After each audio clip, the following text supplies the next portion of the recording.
The nightclub throbs with a chaotic symphony of light and sound. Trinity, a specter in black leather, dances through danger, disarming a police officer with lethal grace. Time slows as Trinity defies gravity, her movements a mesmerizing ballet of violence. The world fades as her phone vibrates, a cryptic message disrupting the deadly dance. A chilling message flashes across the screen. The Matrix has you. In the dim solitude of his cluttered apartment, Neo sits hunched over his glowing computer. His face, illuminated by the screen's eerie glow, reflects an intense focus amidst the chaos of empty pizza boxes and discarded energy drinks. He navigates through a labyrinth of complex code, relentlessly searching for the elusive Morpheus. The computer screen flickers erratically, displaying cryptic warnings that hint at the dangers lurking in the digital shadows. Rain-soaked brick and lurking shadows define the alleyway as Neo stands solitary, his collar shielding him from the night. Trinity emerges from the darkness, her presence sharp and defined, leading Neo deeper into the urban labyrinth. They halt before Morpheus, a figure enshrouded in a long, dark coat, the air thick with unspoken tension. Morpheus extends his hand, presenting two pills, one red, one blue, each holding a dramatically different fate. You take the blue pill, the story ends. You wake up in your bed and believe whatever you want to believe, Morpheus states with unwavering conviction. Neo's eyes flutter open to a cold, metallic room, a futuristic medical facility bathed in sterile light. Morpheus stands beside Neo, his face a mask of concern and resolve.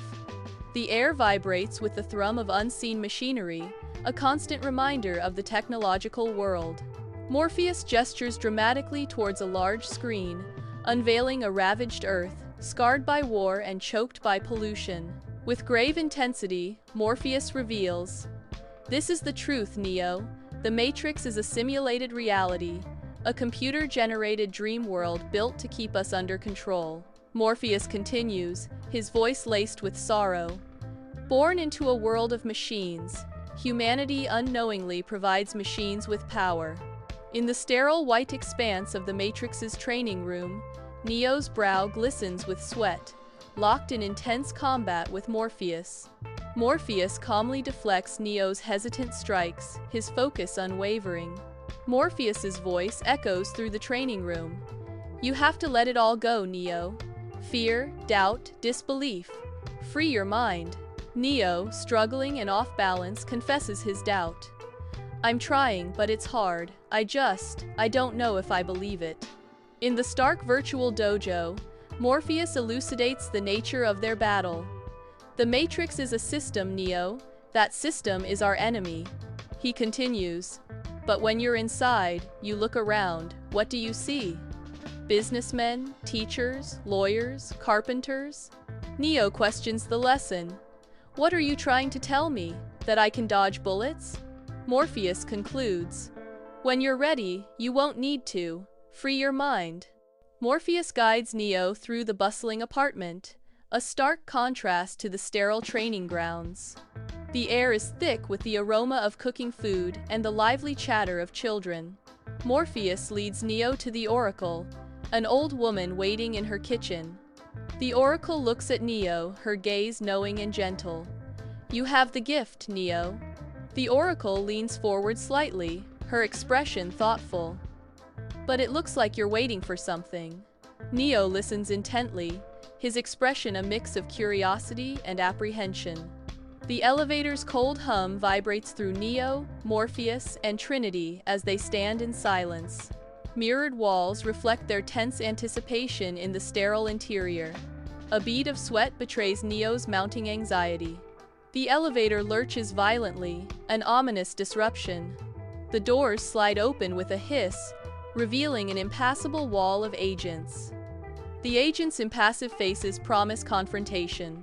Under the relentless sun, a frenzied chase unfolds through the city streets.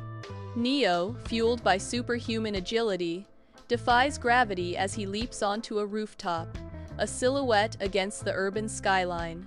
Morpheus follows, his trench coat billowing behind him like a dark wing, a symbol of relentless pursuit. Trinity, with unmatched grace, executes a perfect backflip, landing flawlessly on the adjacent building.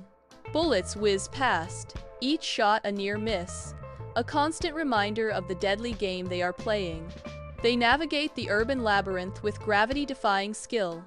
In a desolate room, Morpheus sits bound to a metal chair, a prisoner of shadows and despair. Agent Smith's cold demand slices through the silence. "We need the access codes, Morpheus." Morpheus defies his captors. "I will never give them to you." Agent Jones declares, "Hope is a delusion." Morpheus retorts with unwavering conviction, "I believe otherwise." In Morpheus's headquarters, Neo and Trinity stand resolute, the gravity of their choice palpable in their determined stance. A silent agreement passes between them as they prepare to face the immense risk. Neo checks his weapon, his movements precise and economical.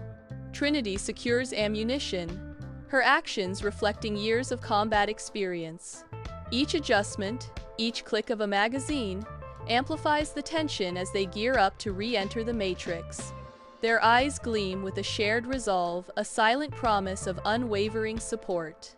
In the sterile halls of the government building, Neo and Trinity advance, clad in black, their purpose unwavering. Armed guards emerge, and the hallway explodes into chaos, a whirlwind of bullets and impossible movement. Neo bends backward at an extreme angle, bullets whizzing past him, his body a blur of motion. Trinity leaps and twirls, disarming guards with lethal grace, leaving empty shell casings scattered on the polished floor. Sunlight blazes into the penthouse, where Neo and Trinity confront Agent Smith. Smith advances, his face an emotionless mask. Neo stands firm, radiating confidence. Neo fights Smith, bending reality itself. In the echoing depths of the subway, Neo and Agent Smith clash in a brutal, close-quarters fight, their movements a blur against the grimy walls.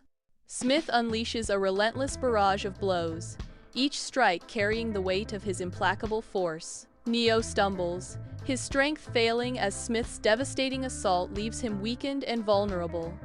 With a final, crushing blow, Smith brings Neo crashing down, the subway's cold, concrete floor his only solace. Under the dim fluorescent lights of the deserted subway, Trinity cradles Neo's lifeless body, her voice a whisper of desperate love. Her voice breaks as she confesses, "I love you, Neo." Suddenly, Neo gasps, his eyes snapping open, a deep breath filling his lungs with renewed life. Understanding floods his face, a realization of profound destiny. The subway station shifts, the walls and tracks dissolving into cascading lines of vibrant green code. In this moment of awakening, Neo transcends, becoming the One. The subway station lies in ruins, a stark testament to the battle that has just unfolded. Amidst the destruction, Neo stands victorious, his figure illuminated by the fading light of his triumph. Breathing heavily, Neo reaches for a nearby telephone, his eyes burning with newfound resolve. His voice rings out, filled with defiance and hope. "I know you're out there. I can feel you now. I'm not afraid anymore," Neo proclaims with unwavering resolve. "I'm going to show them a world without you, a world without rules and controls, without borders or boundaries."